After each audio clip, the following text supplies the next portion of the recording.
Politique québécoise et un peu plus d'ailleurs, maintenant que les querelles intestines ont l'air de vouloir se calmer au Parti québécois, la chef Pauline Marois veut ramener le thème de la souveraineté à l'avant-scène de ses priorités. Et on a décidé de faire un peu, pas le ménage du passé, mais un inventaire de ce qu'on a dans les coffres du parti. Le Parti québécois a confié aux 14 membres du comité sur la souveraineté de remettre à jour près de 150 études sur le sujet qui ont été réalisées au fil des années et d'analyser les stratégies qui ont précédé les référendums perdants de 1980 et 1995. Est-ce que ça peut être suffisant pour raviver la flamme souverainiste? J'en parle avec le député indépendant de Bordua, M. Pierre Curzi. Bonjour. Bonjour, M. Desautels. D'abord, sur le principe même de créer ce comité chargé de réfléchir au passé pour préparer l'avenir. Bon, je pense que ça s'inscrit dans une logique claire à l'intérieur du parti. Lorsque j'étais membre du caucus, il y avait une mission souveraineté et cette mission souveraineté-là, elle était à la fois dynamique et bien fréquentée. C'est elle qui a accouché de la gouvernance souverainiste. Alors, je vois dans la création du comité par Mme Marois la suite de cette mission-là et donc la poursuite d'une réflexion importante, à mon sens, sur ce qui s'est passé, sur le passé et sur l'avenir. Est-ce que c'est dire un peu aussi que le Conseil de la souveraineté, présidé par Gérald Larose, n'a pas donné de fruits assez intéressants?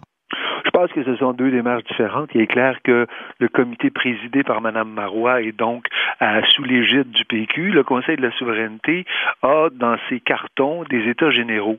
Les États généraux, c'est une réflexion qui pourrait être plus large que le sujet même. Là, ce que je comprends du comité qui a été créé, c'est qu'il va étudier les documents qui avaient été créés à l'époque, il va essayer de faire un bilan, puis peut-être que ce bilan-là n'a pas été fait suffisamment clairement des échecs référendaires de 80-95, et il va discuter d'une stratégie. Et à mon sens, là, il y a les mots importants sont là. Dans cette discussion de la stratégie, il y a évidemment la part, disons, les 40% d'indépendantistes, plus ou moins, qu'on retrouve constamment.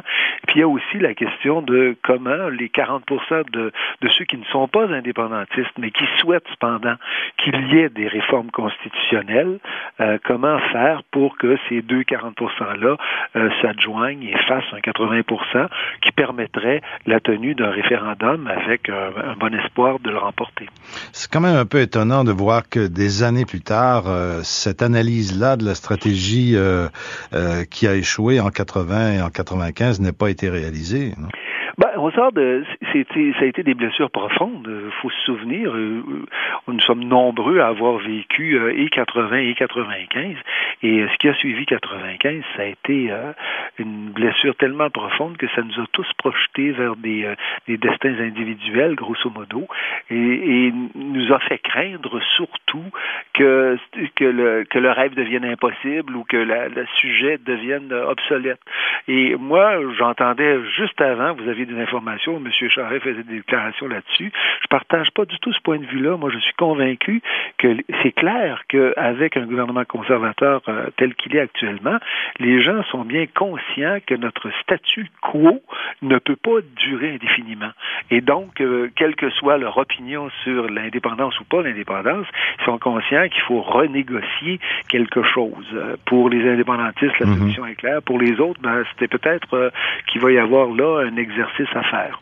Donc, le premier ministre Harper et sa politique pourraient être aux années 2010 ce que l'échec de Meach avait été aux années 90. Pourvu que le mouvement souverainiste soit suffisamment ouvert pour bien tirer des fruits de ce qui s'est passé et admettre profondément, intimement dans la structure même de partisane que cette question-là déborde justement des partis, qu'elle appartient à l'ensemble de la population et qu'il y a dans l'ensemble de la population un désir manifeste que nous accouchions de quelque chose d'autre. Puis c'est, à mon sens, ce sera une des données fondamentales d'une reprise d'une réaffection du monde politique.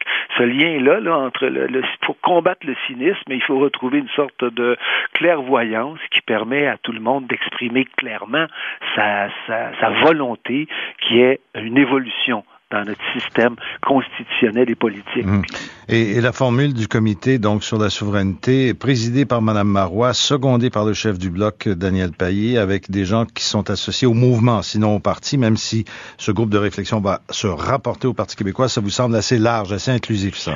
Bon, en tout cas, ce sont des premiers pas. D'abord, on voit des artistes dont on connaît l'implication, mais qui vont pour faire partie d'un comité.